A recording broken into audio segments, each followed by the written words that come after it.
All right, well, we got to talk about Battlefield 6. Some of the open beta numbers are in, and we're going to be looking at Steam because, SteamDB gives pretty good numbers on player counts.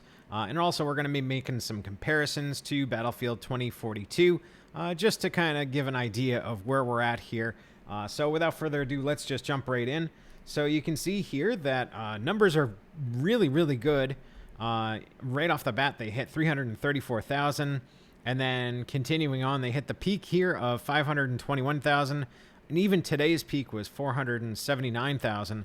So Battlefield 6 doing very well in this open beta. Now it is an open beta, so it's effectively free to jump in this and play. And that might mean that these numbers are a little optimistic for the real world actual release numbers after people actually have to buy the game. So even assuming that they are optimistic, and they could not be, I mean, this could very well spell out realistic player counts for once the game goes live.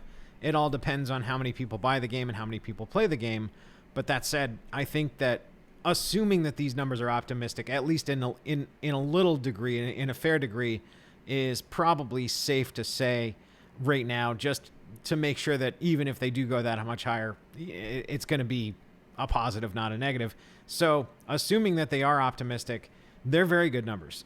You're looking at a very successful game here that's going to easily top 100,000 simultaneous players on launch, if not 200 or more. And that's a very good, very successful game. That's much more successful than the last Battlefield has been. And we're going to actually go over and compare that.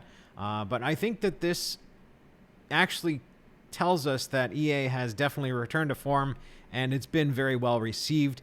And the things that they have, kind of brought back into the Battlefield franchise, the things that were popular with gamers, have resonated and given people a level of interest in this game that they haven't had for a little while. And that's a good thing to see. It's good to see that the failures of their previous entry into the franchise, they've learned from them, they've adapted, they've brought things back, they've done things to get them back to the kind of game that their players enjoy playing. And this is reflective of that. These numbers are absolutely reflective of that. It's great to see that they didn't just go and build another Fortnite clone. That's just a recipe for disaster. And we're seeing that with Call of Duty. I mean, Call of Duty is very much trying to copy Fortnite, trying to copy these, other first-person shooter games, these other multiplayer platform games, and doing a really poor job of it and losing player base because it's not Call of Duty, it's Fortnite. And people don't want to play Fortnite if they're going to go get Call of Duty, so they want to play Call of Duty. And it's great to see that EA has not gone down that road. It's not making another Fortnite clone and failing miserably at it. And it's potentially going to get them the crown at this point. I mean, they're the only military multiplayer shooter that is at that level now. I mean, they've kind of gotten to the point, I mean, at least in my perspective, that they have far surpassed Call of Duty with this title.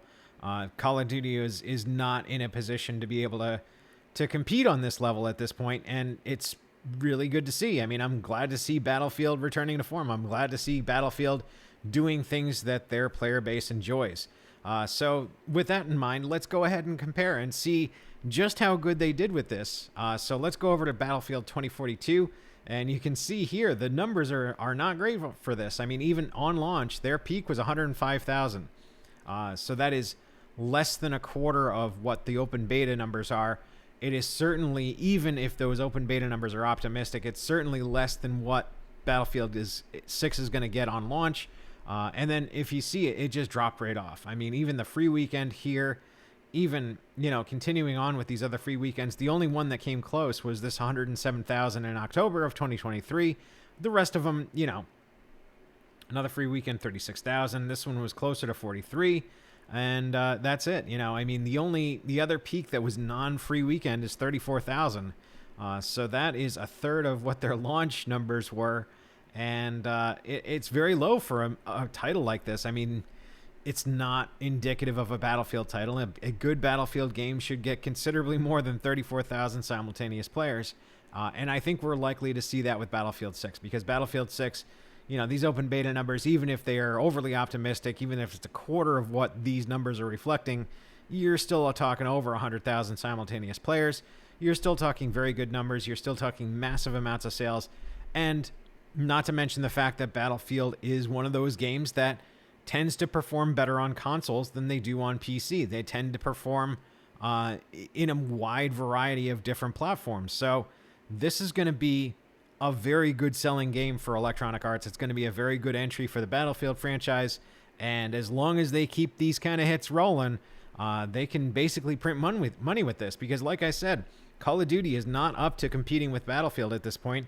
And it's going to take them a while to, I think it's going to take them a while to get to the point where they can. So they've got free reign over their next biggest competitor. And, I say go for it. I say, keep going with these kind of games and keep printing that money, because at this point we're starved for good games. Most people do not want to go past the AAA walled garden. They want to play those AAA games because they don't want to delve into the AA's and the indies as much. And, in that sphere, in that little walled off garden of AAA games, there's not a lot left. There's a lot of bad games. There's a few games that everybody is playing.